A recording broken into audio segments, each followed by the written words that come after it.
ओम श्री विष्णवे नमः। हरे कृष्ण। आप सभी का दिन शुभ हो।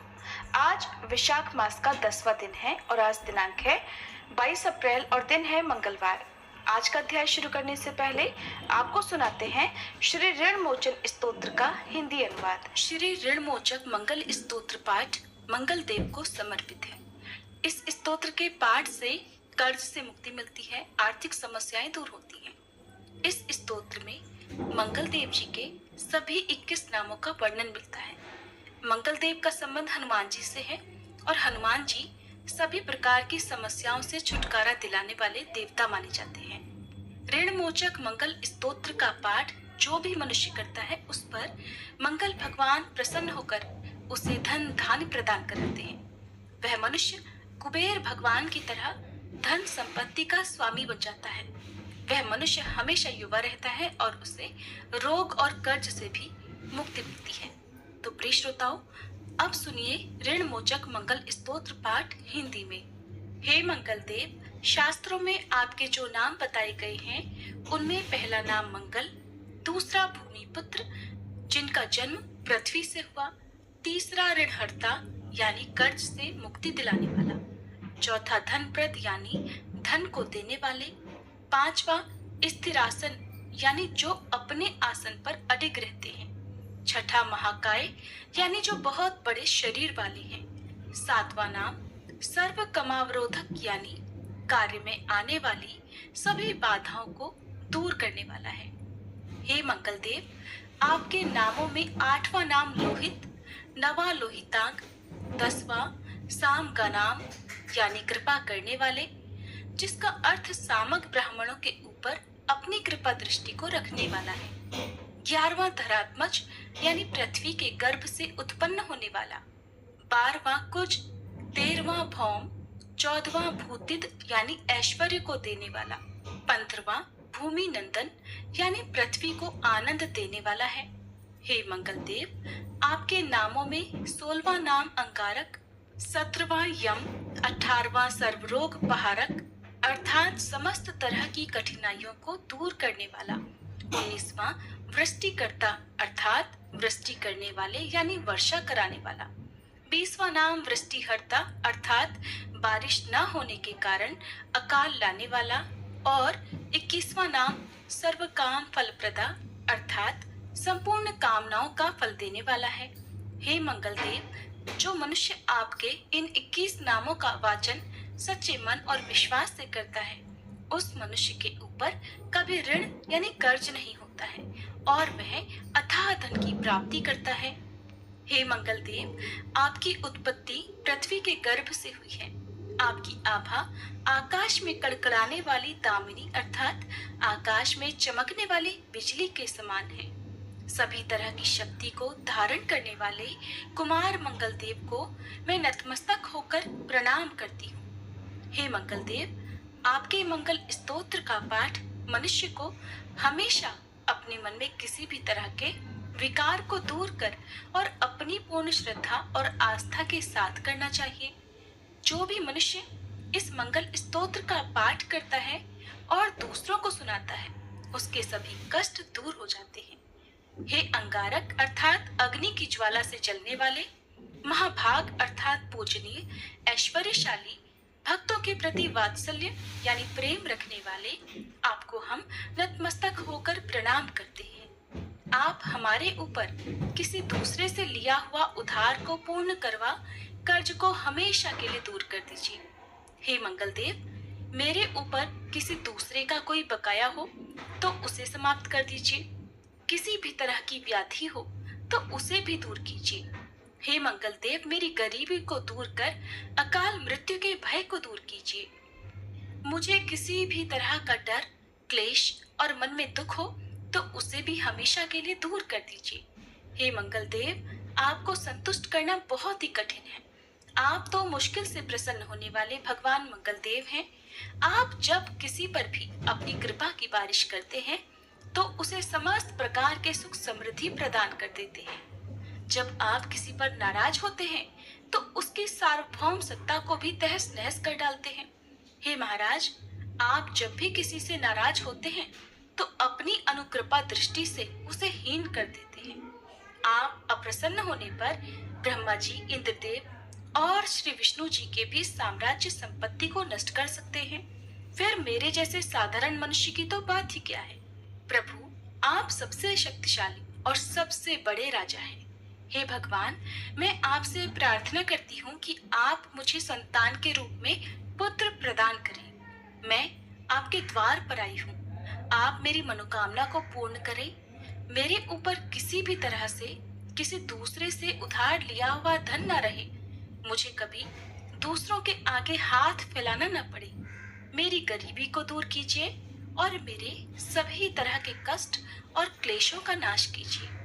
जो मेरे शत्रु बन चुके हैं, उनके डर से मुझे आप मुक्त कराइए। जो भी मनुष्य इन 12 श्लोकों वाले ऋणमोचक मंगल स्तोत्र से मंगल देव की वंदना करता है, उस मनुष्य पर मंगल भगवान प्रसन्न होकर उसे धन धान्य प्रदान करते हैं। वह मनुष्य कुबेर भगवान की तरह धन संपत्ति का स्वामी बन जाता है।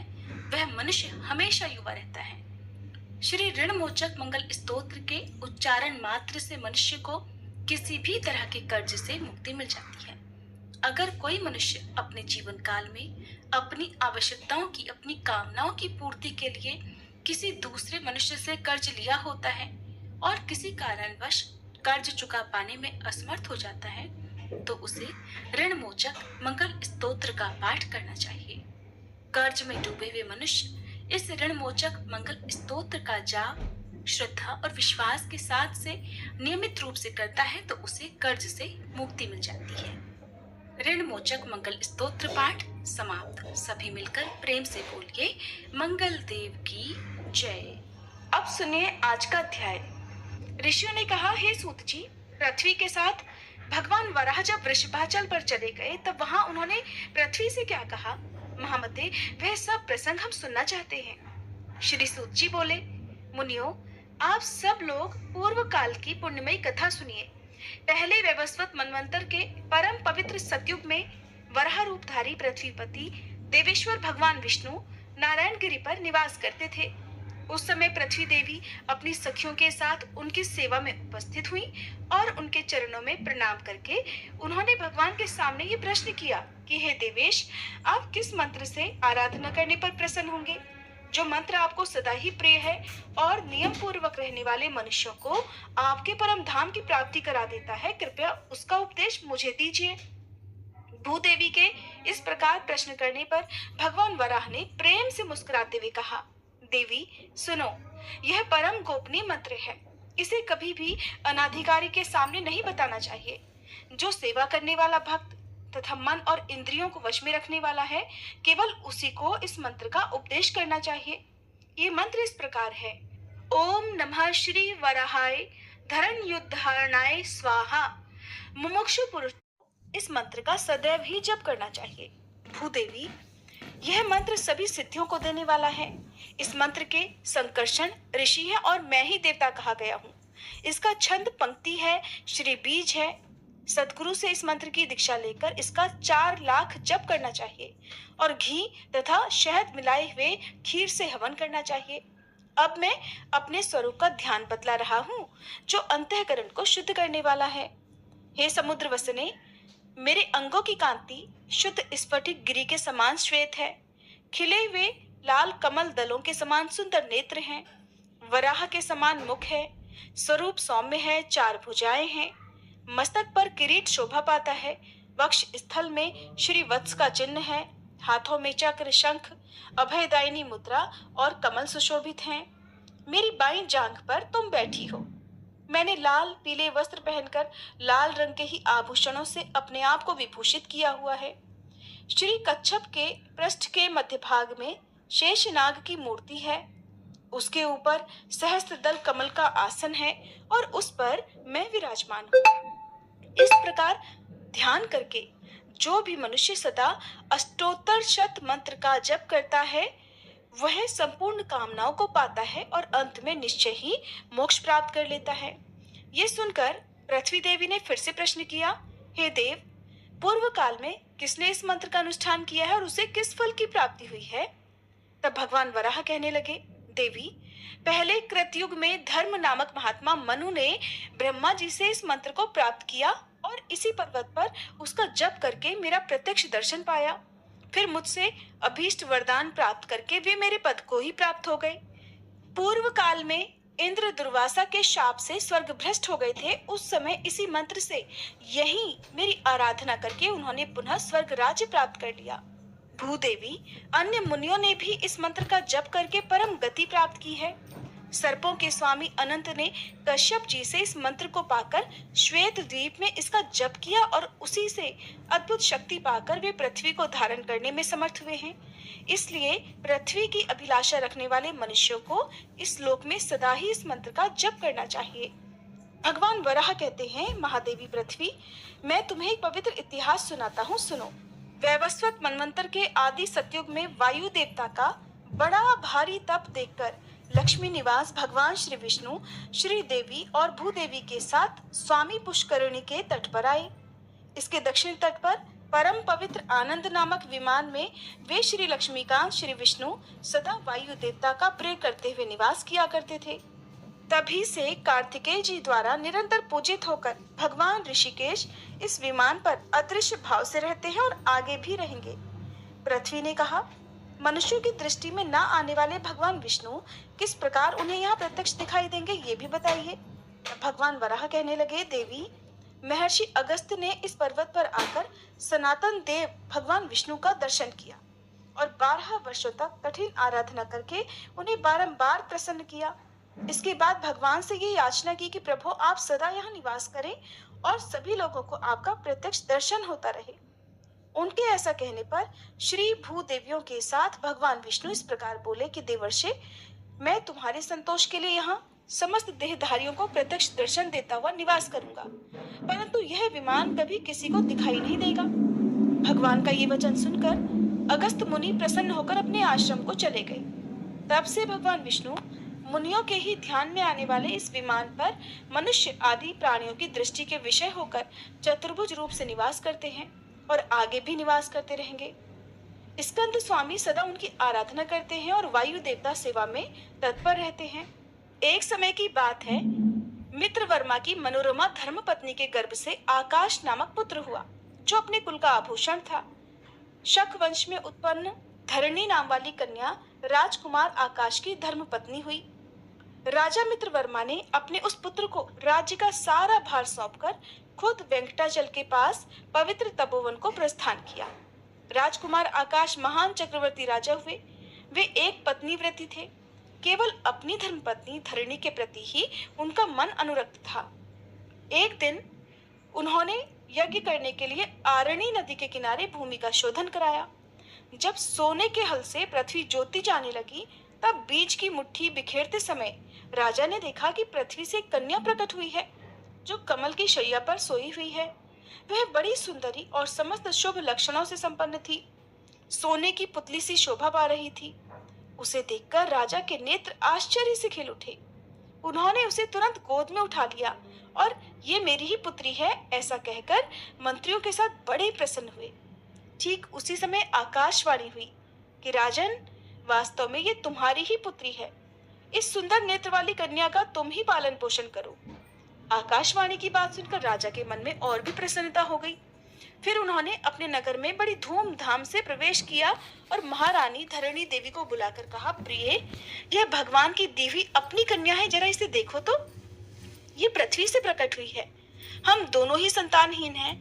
हमारे लिए अब यही हमारी पुत्री होगी। ऐसा कहकर आकाश राज ने रानी के हाथों में प्रेम पूर्वक वह कन्या दे दी। उस कन्या के घर में प्रवेश करने पर धरणी देवी ने भी गर्भ धारण कर लिया और समय आने पर उन्होंने उत्तम मुहूर्त में पुत्र को जन्म दिया। उस समय 5 ग्रह उच्च स्थानों में स्थित थे और सूर्यदेव मेष राशि में विराजमान थे। उस पुत्र के जन्म काल में देवताओं की दुंदुभियां बज उठी थी और राजा के घर में पुष्पों की वर्षा हुई। उस समय सुखदायिनी हवा चल रही थी। जिन लोगों ने महाराज को पुत्र जन्म का समाचार सुनाया, उन्हें अत्यंत प्रसन्न होकर उन्होंने जो कुछ भी उस समय उनके पास था सब कुछ दे डाला। केवल छत्र और चामर रख लिया। 1 करोड़ कपिला गौवें और 1 करोड़ 100 बैल दान किए। 12वें दिन का पुण्य मुहूर्त आने पर उन्होंने जात कर्म आदि क्रियाएं संपन्न की और खुद ही पुत्र का नाम वसुदान रख दिया। पृथ्वी देवी आकाश राज का पुत्र वसुदान बड़ा ही सुंदर था। वह बालक प्रतिदिन शुक्ल पक्ष के चंद्रमा की तरह बढ़ने लगा। वेदों के पारंगत विद्वान गुरुजनों ने उस विनयशील कुमार का उपनयन संस्कार किया। पिता से ही उसने मंत्र पूर्वक अस्त्र शस्त्रों की शिक्षा पाई। अंग और उपांगों सहित धनुर्वेद के चारों पादों का अध्ययन किया। पृथ्वी देवी ने फिर पूछा, भगवान आपने आकाशराज के पुत्र का नाम बताया, अब ये बताने की कृपा भी करें कि उनकी अयोनिजा कन्या का नाम उस समय क्या रखा गया था। तब भगवान वराह मुस्कुराकर कहने लगे, देवी बुद्धिमान आकाशराज ने उस कन्या का नाम पद्मिनी अर्थात पद्मावती, पद्मालया आदि रखा था। धीरे धीरे वह कन्या युवावस्था को प्राप्त हुई। एक दिन पद्मिनी शुक और कोयलों के कलरव से व्याप्त उपवन में अपनी सखियों के साथ घूम रही थी। उसी समय मुनि श्रेष्ठ नारद जी अचानक घूमते घूमते वहीं आ पहुंचे। उन्होंने वन की मूर्तिमती लक्ष्मी की तरह उस कन्या को देखकर बड़ी हैरानी से पूछा, भीरू तुम कौन हो, किसकी कन्या हो, मुझे अपना हाथ तो दिखाओ। यह सुनकर पद्मिनी ने नारद जी से कहा, हे ब्राह्मण मैं आकाशराज की पुत्री हूँ, मेरे लक्षण बताइए। नारद जी बोले, सुंदरी सुनो, तुम्हारा मस्तक गोलाकार और सम है, इसके ऊपर चिकने और लंबे बाल शोभा पा रहे हैं। तुम्हारा मुख मंद मुस्कान से सुशोभित है और तुम्हारे अधर बिंबा फल के समान लाल हैं। इस प्रकार तुम्हारा ये मुख भगवान विष्णु के ही योग्य है। The helmet, I'm sure everyone is aware, is a universal symbol of safety. It's worn by people doing probably some of the most dangerous jobs, like miners, people working in oil rigs. So there are certain areas of the mine where nothing can happen, but still you have to wear the helmet. Similarly, a motorcyclist, as soon as he gets onto his motorbike, has to strap on the helmet, even if he is going to go from point A to point B, which is plain surface and fully trafficked. While most of pregnancies and deliveries are joyous occasions, there is a possibility that any pregnancy, any delivery can turn into a catastrophic calamity. It's just that if something unforeseen happens, this safety net is always there to hold you, and that's what we at Birthright stand for. Safety and protection of every pregnant woman, her unborn baby and newborn child.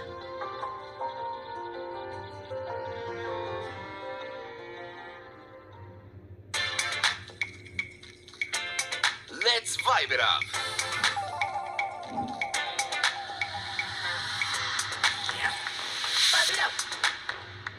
Vibe it up.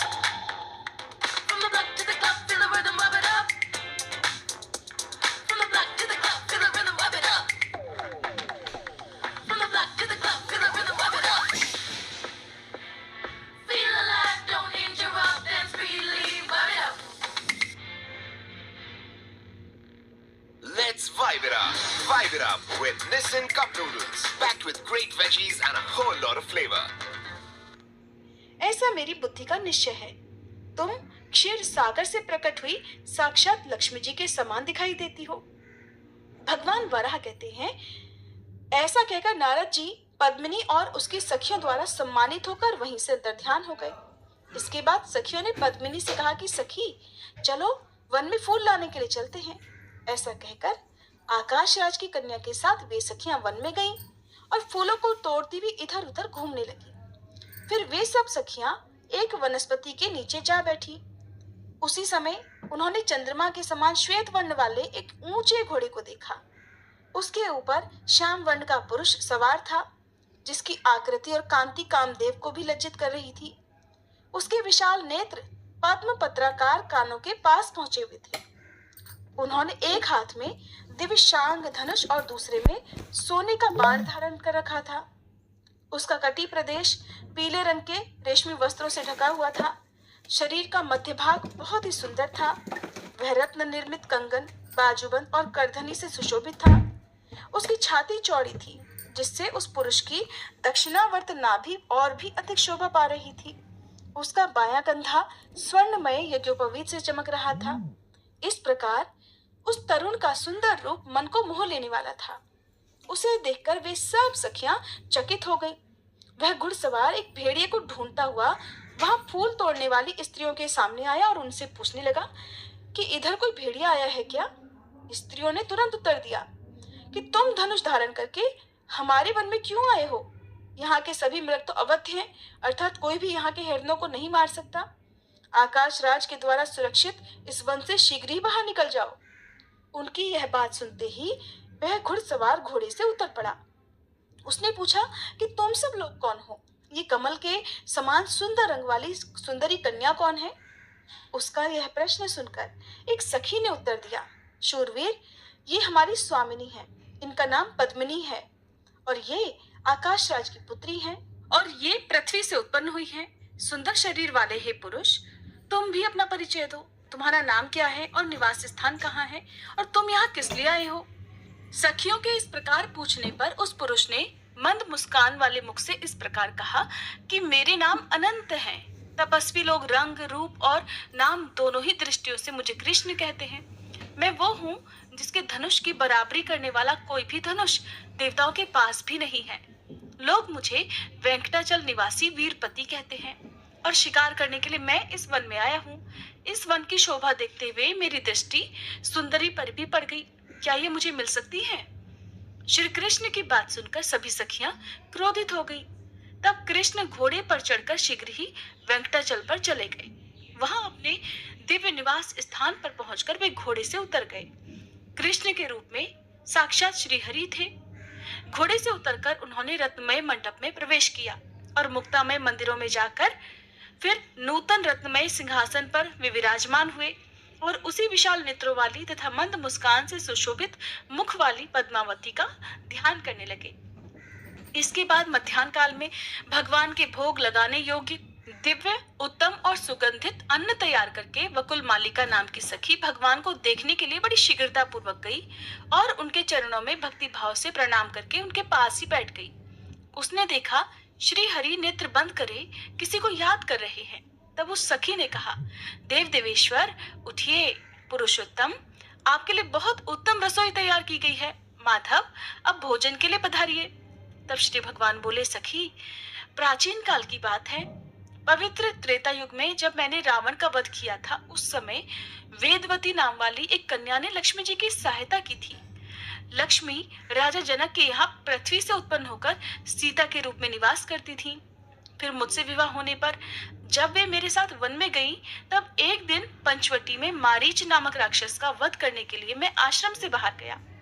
मेरा छोटा भाई लक्ष्मण भी सीता जी के कहने से ही मेरे पीछे पीछे आ गया।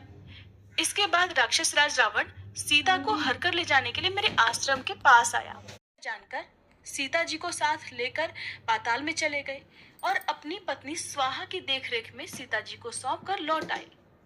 पूर्व काल में कल्याणमयी वेदवती को एक बार उसी राक्षस ने स्पर्श कर लिया था, जिससे दुखी होकर उसने जलती हुई अग्नि में अपने शरीर को त्याग दिया। उस समय उसी वेदवती को रावण का संहार करने के उद्देश्य से अग्निदेव ने सीता के समान रूप वाली बना दिया और मेरी पर्णकुटी में सीता जी के स्थान पर उसे लाकर छोड़ दिया। रावण ने उसी का अपहरण करके लंका में ला बिठाया। इसके बाद रावण के मारे जाने पर अग्नि परीक्षा के समय उसी वेदवती ने अग्नि में प्रवेश किया।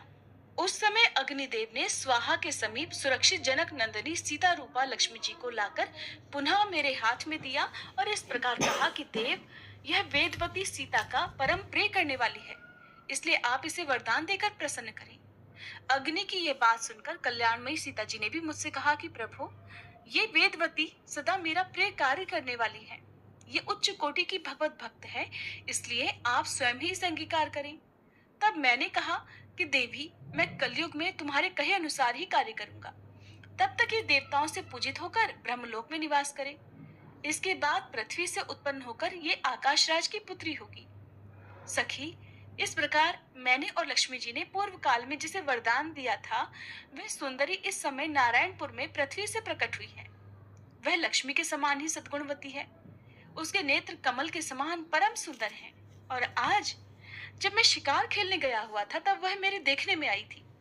वो अपने ही समान सुंदरी सखियों के साथ वन में फूल तोड़ रही थी। हे वकुल मालिके, तुम वहां जाकर उस कन्या को देखो और ये जान लो कि वह अपने अनुपम रूप और लावण्य से इस प्रशंसा के लायक है भी या नहीं।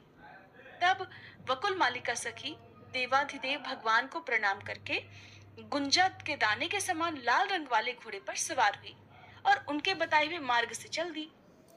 रास्ते में अनेक प्रकार के हिरणों, पक्षियों और वृक्ष लताओं को देखती हुई और बार बार प्रसन्न होती हुई वह आरण्य नदी पश्चिम तट पर जा पहुंची।